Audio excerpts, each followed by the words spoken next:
Alright, we're going to talk about 3 different ways to use our mark making, or 3 different types of mark making to use on our ribbons here. We're going to start with stipling. It's my personal favorite. It does take a really long time, so if you don't have a lot of patience, maybe not for you. So I'm going to zoom in here. Stipling, little refresher here, is just a bunch of mini dots. So when we go in, we want to think about where is there an overlap? Where would there be shadows? Okay, so if I have ribbon on top of another piece of ribbon, underneath of it is going to be a little bit darker. So we're going to add some stipling where we see this overlap, this piece of ribbon crossing on top of this piece of ribbon, and also kind of in these corner areas. I want to add a lot towards the inside and less as I move away because I want this area to look lighter. So I'm going to do a couple little dots here, and you can move pretty quick, start to build them up. Move out, start to space them out a little bit more. So you can already see it's getting darker down here where I've added some dots, looking lighter up here where we can see more of the paper showing through. I'm going to keep going down towards the bottom here and add some more dots. And do a little bit less as I move up. And really hammer in some of those dots towards the bottom.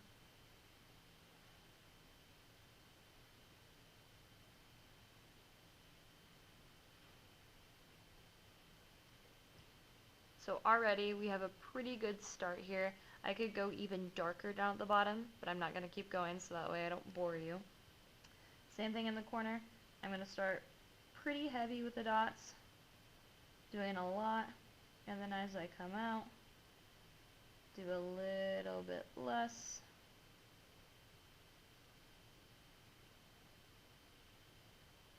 Come back, add some more down here.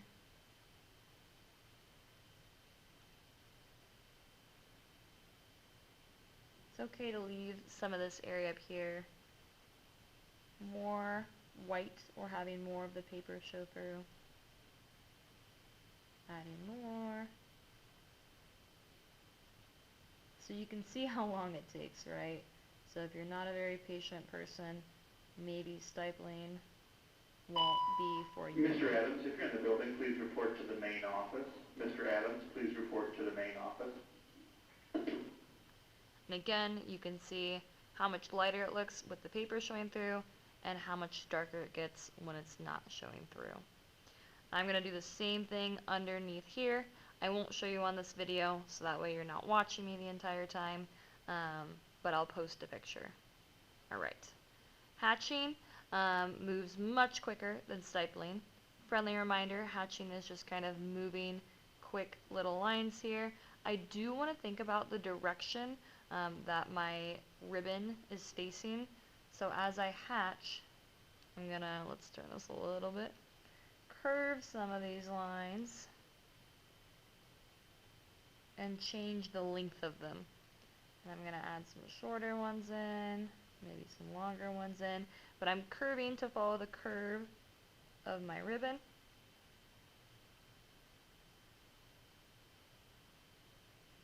And again, I'm thinking about where would there be a shadow, what would be the darkest part of my ribbon on where I want to add the hatching.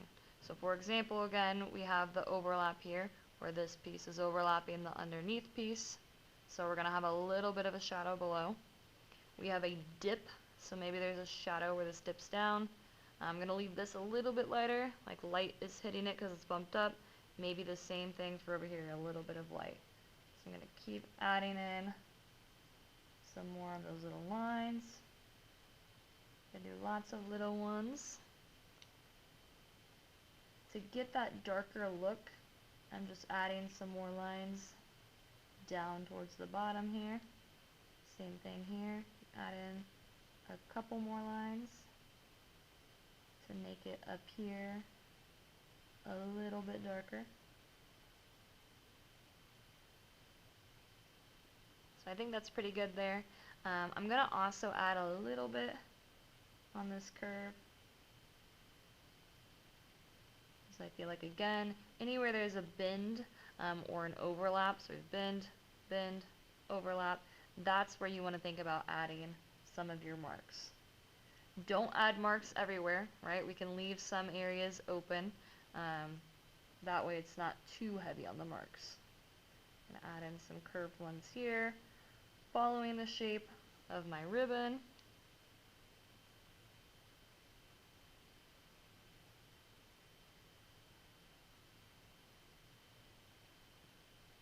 And we'll do a couple at the end here.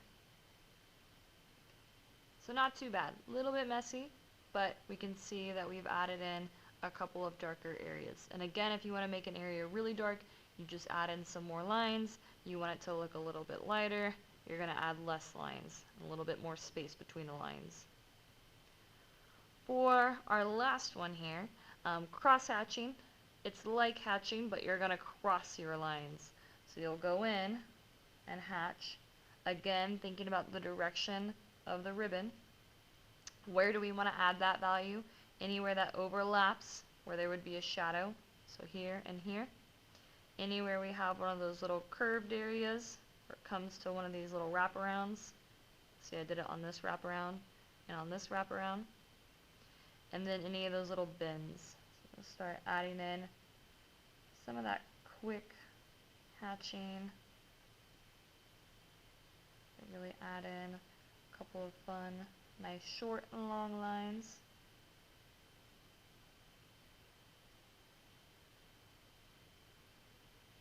I'm going to add it to this bend a little, and maybe a little here. I want some areas to be a little darker. I'm going back in. Add a couple more here. Maybe a couple here. And a few more here. Okay. So this is just hatching, like this one. I have to go back through in another direction to make it more like hatching. So I'm going to go back in. And again, I'm kind of thinking about how do I want those lines to move. So maybe my ribbon is curved a little bit. Add a couple here. Definitely want to add a lot in this looped area where I feel like it would get dark.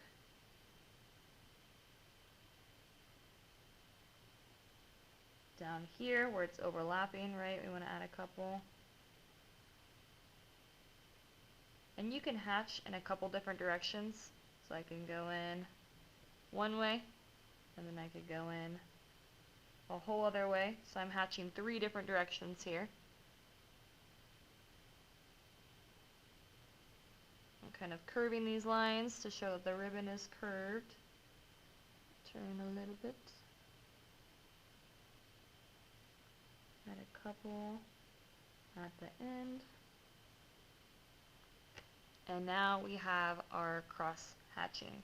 And again, if you want it to be darker, you can kind of go back in on some of those areas and add more lines. The more you add, the less paper we see, the darker it's going to look. And you really want to make it look kind of dark in the areas where you want there to be that shadowed effect. Voila. Other things that I want you to think about, I'm going to zoom out here a little bit. Line width. Same thing with thinking about shadows.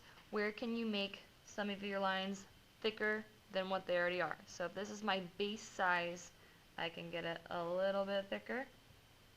I could get it a little bit more. And I could get some of them really wide. Okay? So you can change up the width here of your line in those areas that you want to get dark. So I'm going to kind of come in here and make the edge of that line a little bit wider. And it's already helping make that seem like it's a darker area. I'm going to do the same thing over here. I'm going to make this wider. I'm starting to taper off because I want the end of it to still be pretty thin, because that's where all the light is at. And I'm gonna add a little bit more here. And you can even add it right here, where that overlaps at. I could do it here too. Where that overlap is at.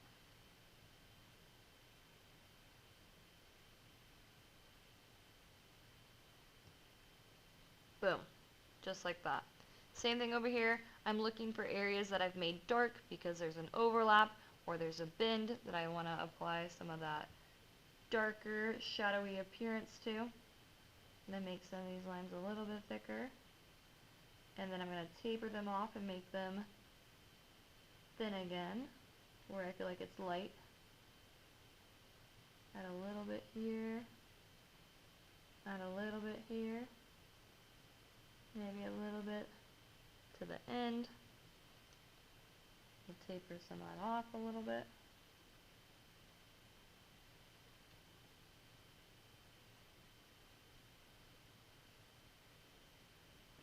Same thing to the bottom of this line.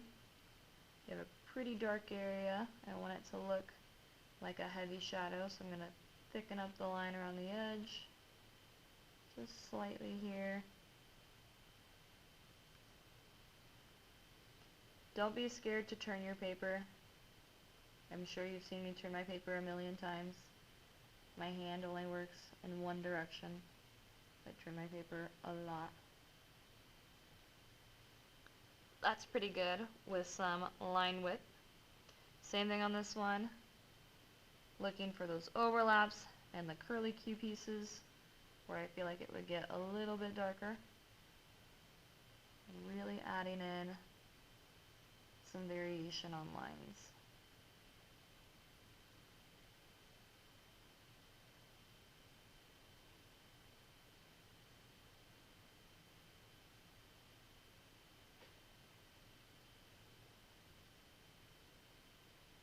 And a little bit goes a long way.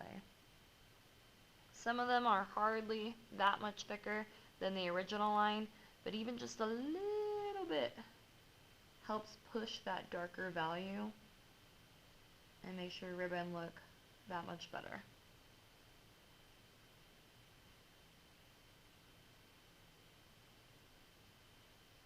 Alright. Last thing here, decorative edge. You can see I've already done it to this ribbon. Some of you are adding it. We could always add in some fun decorative edges. This one I called the little snake tongue, or the M. On the edge, sometimes I see people do like little really fun designs. You could do little cute fun along the edge. I'll show you here. Sometimes ribbon is very fancy and has that little lace edge. You want to have some fancy ribbon.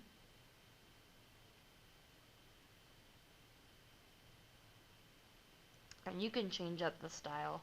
Doesn't have to be this. I've seen little loops before. You could add little pieces to the end of your loops. And then I've also seen where they make it look frayed. So sometimes the end of the ribbon is cut and then the thread frays a little bit. So I'm going to add some of that loose, crazy, frayed effect to it. I'm just doing some quick lines here to make it look like it's kind of ripping apart, literally, at the seams. Boom. I will post this completed for you to see.